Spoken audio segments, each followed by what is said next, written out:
Hi there, Phil Simborg for the USBGF with a checker play problem. You have a 6-3 to play for red.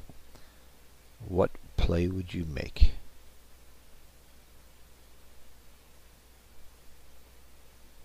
Well, I'll give you a hint. This is from a lesson topic that we have. When I say we, the Backgammon Learning Center, we have a group of students, about 60 right now, taking lessons from us, and we have about 47 different lesson plans, and this one is called Which Point? Which point should you make? So that gives you a clue. You should make a point here. And I think it's pretty obvious that you have a choice of 2 points that make sense to make. Do you make the 5 point, or do you make the 3 point? Either way, if you make the 5 point, you would hit loose on the 3. You just can't afford to give him his whole roll with you leaving as many blots as you would be leaving. So you have to hit him. So do you hit him and make your 5 point, or hit him and make the 3 point? Well, I'm going to make it a little easier for you and show you how both plays look. By the way, I'm going to show you a little trick with Extreme Gammon. I'm going to hit Control C. That copies the position to my clipboard, so I can put it back by hitting Control V, which would be paste after the play. So let's see what it looks like making the 5 point. I move this checker to here, and then hitting would be right, and put this checker on the bar. That's what the play looks like.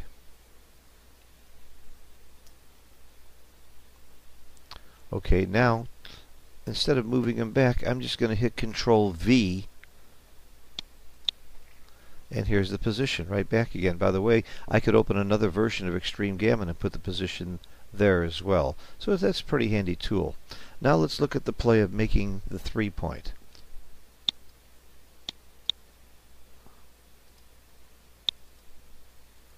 And that's what that looks like.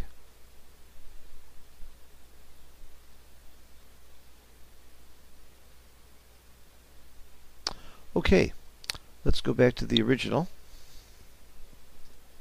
Control V. Here we are. So which play would you make? Well, this is not an easy play for a lot of people, because we've been conditioned to know that it's better to have your 5 point, and logically there's some good argument to be made for making the 5 point, because the 5 point's simply a better point to make. Would you rather have your 5 point made and a blot in your inner board, or would you rather have the 3 point made and a blot in your inner board? And most of the time we would opt for the 5 point, except that it's just too ugly a game this way. We leave too many blots. Let me show you the rollout. I've already rolled it out. And it is better by quite a bit. 12.127 error, which is quite a large blunder, to make the 5 point instead of the 3 point. Let's hit the button down here that says Final, and we can see how this looks. And we can see how this looks. And the looks is a clue. One of the things that David Wells, who's a very fine player, used to play in Chicago quite a bit, and is still one of the better players in the world, always said is, I'm not going to make that play, it's just too ugly. He wants to play pretty. And there is an aesthetic approach to this game. There's also a mathematical approach. One of the real problems with this position is the huge stack on your 5 point. The other problem with this play is you've given up your 8 point. You now have 3 points in a row. With this play, you have 3 points in a row, but you also have a 4th point. Here you have 3 points in a row without a 4th point. If you're more likely to succeed at making the 5th point if you don't get hit here, and in any event you don't have this huge stack on the 5 point, and that's one of the things that David thinks is ugly, big stacks, and he's right.